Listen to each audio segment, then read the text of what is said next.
தாவேகா அரசின் அமைச்சரவை விரிவாக்கம் இப்போது பின்னணி தகவல். முதல்வர் விஜய் தலைமையிலான தாவேகா அரசு பொறுப்பேற்று இன்றுடன் 6 நாட்களாகிறது.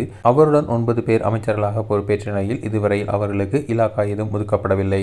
அதே நேரத்தில் அமைச்சரவை விரிவாக்கம் செய்யப்படவில்லை. இதனால் அரசு அலுவலகங்களில் கோப்புகள் தேக்கமடைந்திருப்பதாக தகவல்கள் வெளியாகியுள்ளன. இந்த பிரச்சனையால் முதல்வர் விஜய் தலைமையில் அமைச்சரவை கூட்டமும் இதுவரை நடத்தப்படவில்லை. பல்வேறு நிர்வாக சிக்கல்கள் உருவாகியிருக்கும் இந்த பிரச்சனை குறித்து தாவேகா வட்டாரங்களில் தகவல்கள் வெளியாகியுள்ளன.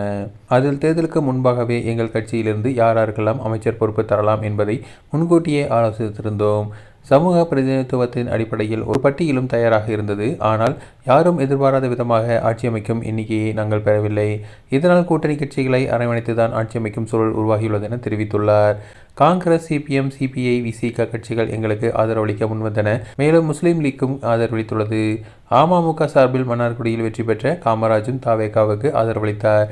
இதனால் 5 அமைச்சர்கள் பதவிகளை கூட்டணி கட்சிகளுக்கு ஒதுக்கிவிட்டு மீதம் இருக்கும் 29 அமைச்சர் பதவிகளை தாவேகா எம்எல்ஏக்களுக்கு அளிக்க ஆலோசிக்கப்பட்டுள்ளது. எங்கள் முடிவை கூட்டணி கட்சிகளுக்கு தெரியப்படுத்திய போது கம்யூனிஸ்டுகளும் விசிகாவினரும் கூட்டணி அதிகாரத்தில் இடம்பெற மறுத்துவிட்டனர். தார்மீக ரீதியாக வெளியிலிருந்து ஆதரவளிப்பது என முடிவெடுத்தனர். அதைத் தொடர்ந்து காங்கிரஸ் கட்சிக்கு 2 அமைச்சர் பதவிகள் தர ஆலோசித்த முதல்வர் மீதமிருக்கும் பதவிகளை தாவேகாவினருக்கு பிரித்தளிக்க முடிவெடுத்துள்ளார். இந்த சூழலில்தான் யாரும் எதிர்பாராத விதமாக அதிமுகவில் இருக்கும் 25 எம்எல்ஏக்கள் ஆதரவளித்துள்ளனர். ஆட்சி அதிகாரத்துக்குள் வர விரும்பும் அவர்கள் 8 அமைச்சர் பதவிகளையும் 6 வாரிய தலைவர் பதவிகளையும் எதிர்பார்க்கின்றனர். ஆனால் 5 அமைச்சர் பதவிகளை மட்டுமே தர முடியும் என தாவேகா தலைமை கூறிவிட்டது. இதனால்தான் இப்படி இடியப்ப சிக்கலில் சிக்கியிருக்கிறது அமைச்சரவை விரிவாக்கம் என தெரிவிக்கப்பட்டுள்ளது.